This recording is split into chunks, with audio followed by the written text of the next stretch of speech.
Okay, so we got a rematch of last year's AFC Championship game. We have the Kansas City Chiefs traveling into Cincinnati. Cincinnati is currently a 2.5-point underdog at home against this Chiefs team.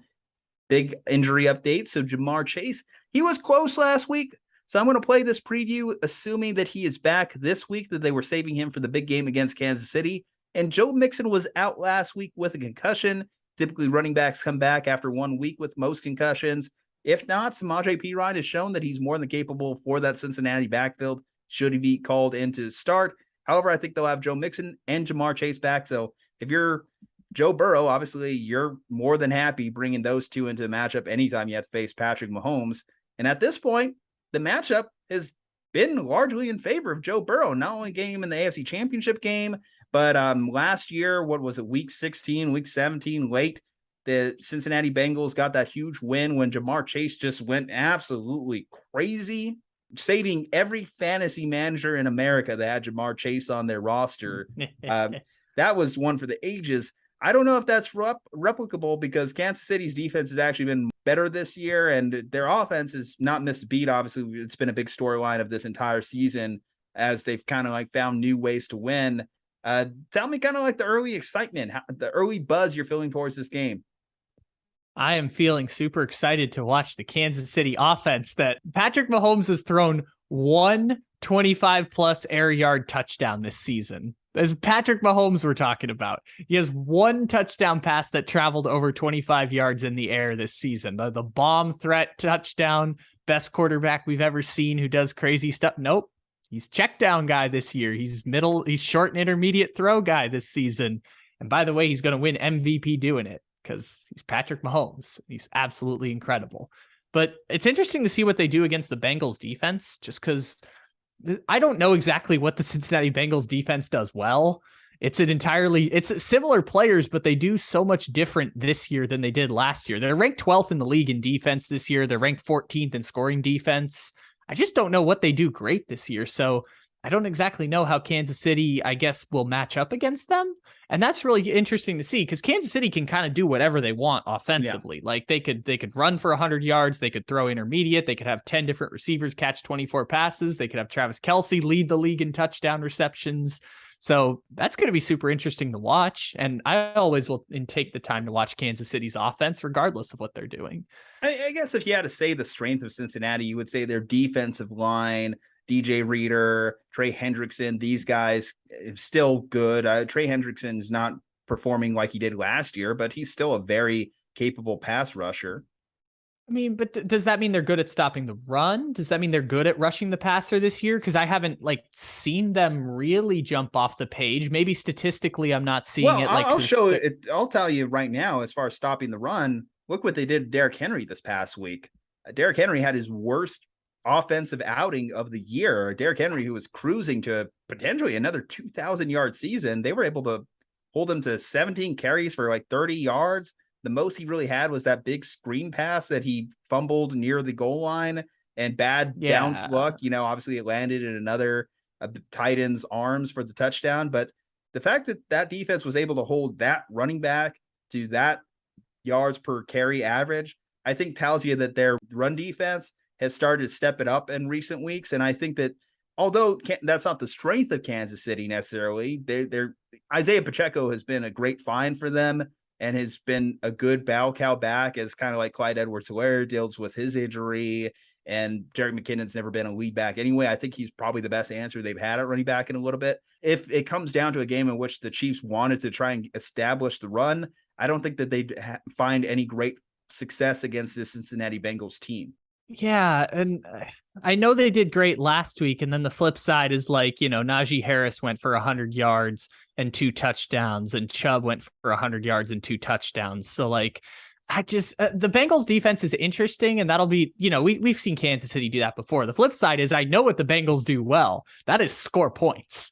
Bengals are the best team because their offense is freaking awesome. Joe Burrow isn't as good this year as he was last year, and he's still the 7th ranked quarterback according to Pro Football Focus. Give him a break, man. I mean, he's appendicitis. That was very important to him. That was at least 500 additional yards right there. But this is the thing about Joe Burrow. Joe Burrow is, he's not as good as Mahomes or Lamar or Josh Allen, but at the same time, he's having a down year relative to last season, and he's still the 7th best quarterback in the NFL. That means Joe Burrow is one of these tier 2 quarterbacks pretty firmly in that group, and they score a lot of points, and their offense can do, like Joe Mixon to start the season had like, was one of the one of the least efficient runners in the NFL, but was still putting up incredible numbers because that was the offense they were running. And then they go up against the Panthers and they go up against the Falcons and they just let it fly. And they put up 40 points against these bad defenses, which, you know, you expect that to be the case, but it's a sign of a great team when you're able to just impose your will in those circumstances. One of those games without Jamarr Chase, one of those games without T. Higgins. So like you said, Kansas City's defense has gotten better this season. Getting back Trent McDuffie has been a big deal because he is like a legitimate first-round pick prospect added to that secondary. So that's been something that's helped them. In the Dolphins-Niners preview, we talked about how they have a sneaky good pass rush this year, which is to say that their pass rush is respectable. Chris Jones is going to make All-Pro as the best defensive tackle in the NFL, which is kind of like Aaron Donald has fallen off. So enter Chris Jones as the best defensive tackle in the NFL. So they're really good at rushing the passer. And as we know, the Bengals offensive line is not very good. But the problem last year was they got to Joe Burrow. They just let Joe Burrow escape twice. And he had those 2 awesome plays in the 4th quarter of the AFC Championship game. You mentioned that the Bengals offensive line isn't great, but I don't think it's bad. I think that they struggled early in the season, but they've really started to kind of find their footing as things go. They're getting healthier. Jonah Williams back this week, Lael Collins. I think they've started finding a little bit more cohesion as the season's progressed. And I think that they're a much better offensive line than they were, especially with, again, going back to last week, the tight ends, one thing that they do really well is they get to the passer, and they were able to keep Joe Burrow relatively clean in that game, which was a big part of why they were able to win that game. I think only one sack for Burrow. When you compare that to the playoff game last year, where Joe Burrow was sacked, 9 times? Something ridiculous. 9, and it should have been 11. I mean, they had him wrapped up twice, and he escaped and completed awesome passes to Chase. It should have been more. So I think the Bengals offensive line is more than respectable. And now that he has his weapons and he has time, I think that we're looking at a game in which the Bengals should be able to score points and put points on the scoreboard. This is the type of game that obviously we're expecting a little bit of shootout. Go back to last year's game in the AFC Championship game, though. Remember how it started, obviously, for Kansas City? Touchdown, touchdown, touchdown.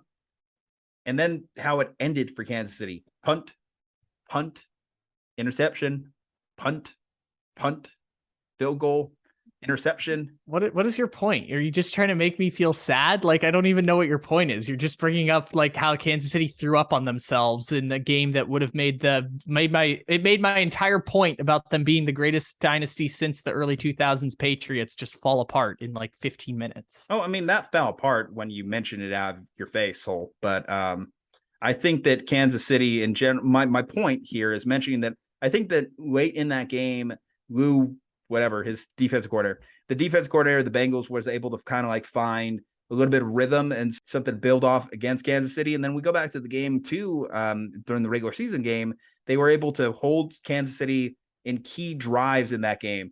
So Kansas City hasn't been able to put up a full game together against the Bengals to this point. So I'll be curious to kind of like see if they're able to do that this time around with obviously different pieces. You mentioned the styles have changed.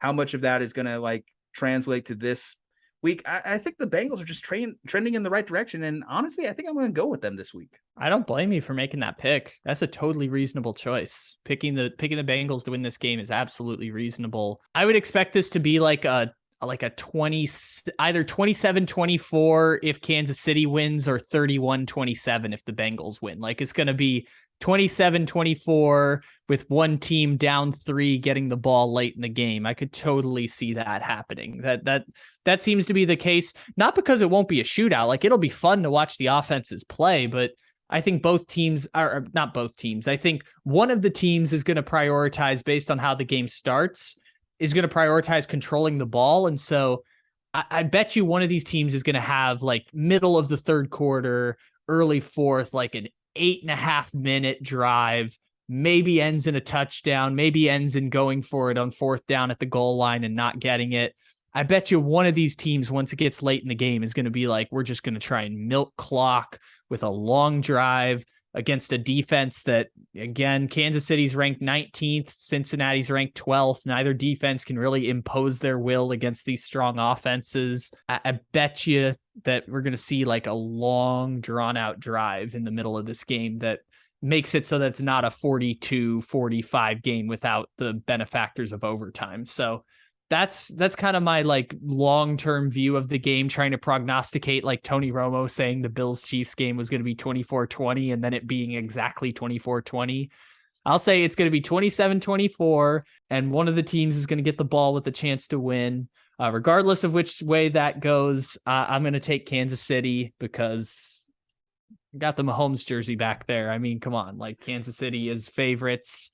Kansas City, Mahomes is going to win MVP this season. Like Kansas City is 1 seed in my heart, even though I know tiebreakers are stupid and like the Titans got it last year, but Kansas City's 1 seed. I think only Buffalo is the team I would point to and say is consistently better than Kansas City, but it's 1 week sample sizes. We saw it last year. Kansas City threw up on themselves against the Bengals in the playoffs. 1 game, totally could see the Bengals winning. So I actually like your pick of Cincinnati, even as always bet on red. When you go to the casino, always bet on red, baby. Gotta bet on Kansas City.